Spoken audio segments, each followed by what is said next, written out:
Hey everyone, it's Lisa, and I am just here to do a quick egg donor cycle update.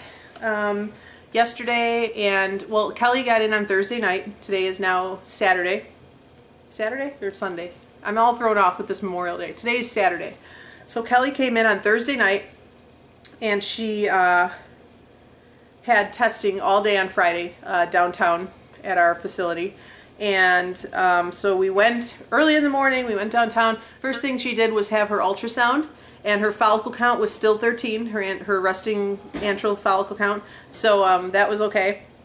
Then they completely examined her with the ultrasound. They looked at all these things, took a ton of pictures, said everything was great. Good news. Then my doctor came in and gave her a physical and a pap, and just made sure, talked with us a little bit. She's super excited. She was so happy to meet Kelly, and she expressed her enthusiasm, and she thinks that this is going to be great. And she got us all, hopeful and excited, and I really like that about her. And so she examined Kelly, and that went well. Then Kelly went in for her psych eval, and that went well. In fact, when the psychologist walked in the room and I got to meet her, she said she's got a good head on her shoulders, and I was like, that's awesome. I mean, I already knew that. She may be 27, but her brain is like that of a 50-year-old, so I had no worries there anyway. It made me feel good. And our psych eval is on Tuesday morning, and I also have a sonohistogram scheduled for Thursday. And after that, Kelly had her blood test for the genetics, and I think they took a lot of blood. She said they took like 10 vials of blood. So that took all of about, we got there at 11:30, and we left there at about 2:30. So it wasn't that bad. They really took us in, and it was boom, boom, boom. Everything went perfect. We loved our nurse, and yeah, so everything went well. We got a lot of good news. We got a lot of good information, and I want to share some of that with you today. Kelly is also going to do an update on her channel. Hers is going to be what she's going to have to do. This is what I'm going to have to do. And basically, I am going to be starting Lupron June 16th.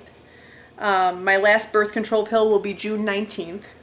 And I will need to start estrogen June 26th.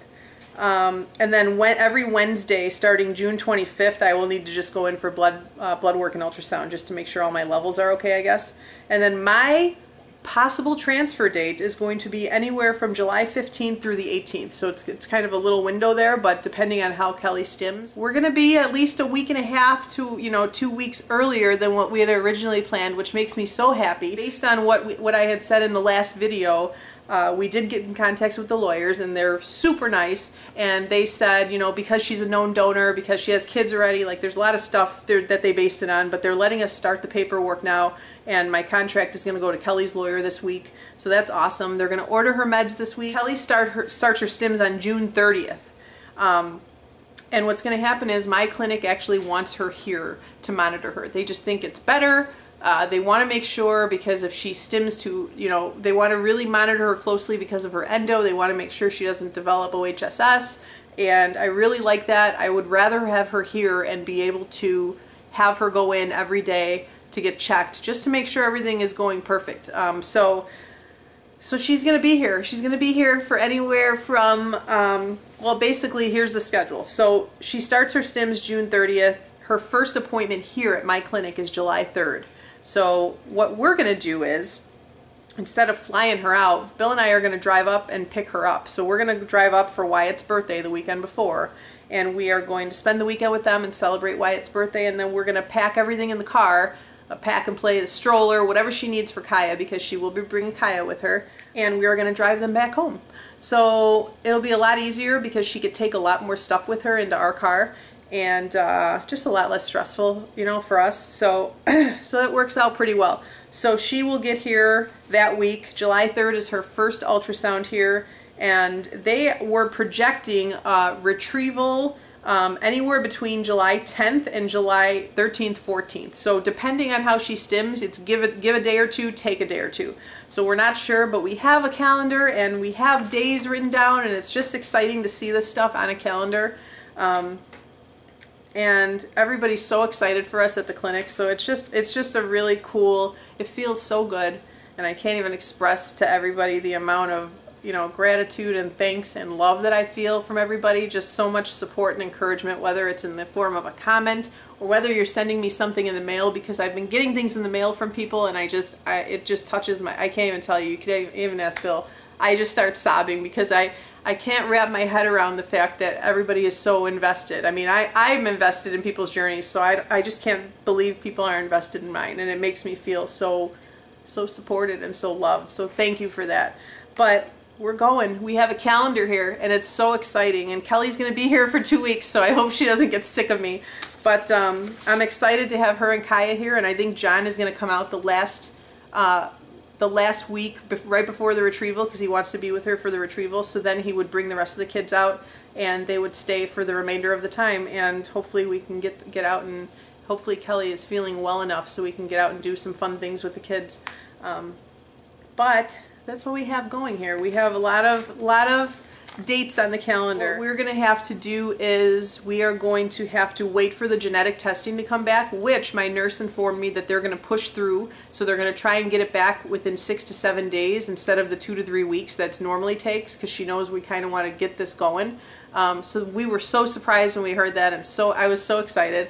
So when we get that genetic testing back, she's going to order the meds. So that's probably going to be next week or in a week and a half. And then Kelly will get the meds, and then she will start her stims.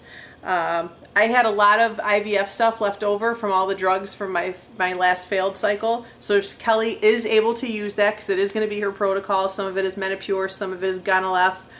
They told me that I could use the Minivel and Vivel patches that I have, so that's awesome. I could use all the stuff I have, and that makes me very happy. And then they're going to order whatever else they need.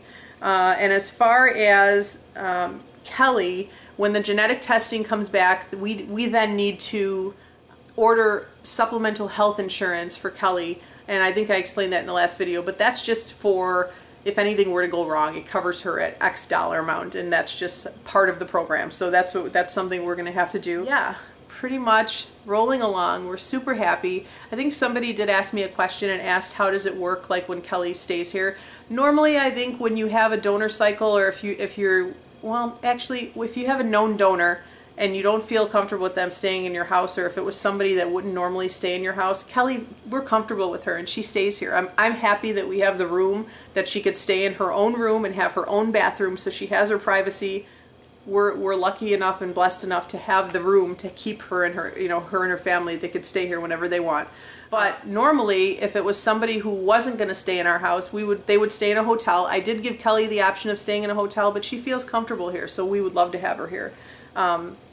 So normally we would cover all those expenses. So while Kelly was here, yes, I covered all of her expenses, and I told her, don't fight me. If this was a normal thing that we were doing, I would be covering all your expenses anyway. So all the food she had here, I paid for, and I didn't want it to be awkward, so I told her right off the bat, I said, don't fight me. This is how we're doing it, because this is what we're doing. And really, it's the least I could do. Are you kidding? Like, she's staying in my house, which is awesome, but at least let me cook you food and buy you food. I really, I don't know what else I could do for her. So I do know what else, but that's a side note. But so that's all. So that's all we have right now. This is what happened. We were really excited yesterday. We went shopping afterwards, and we bought these really pretty journey necklaces. They're dog-eared necklaces. We got them at Nordstrom Rack. They were $14, but it's a little compass.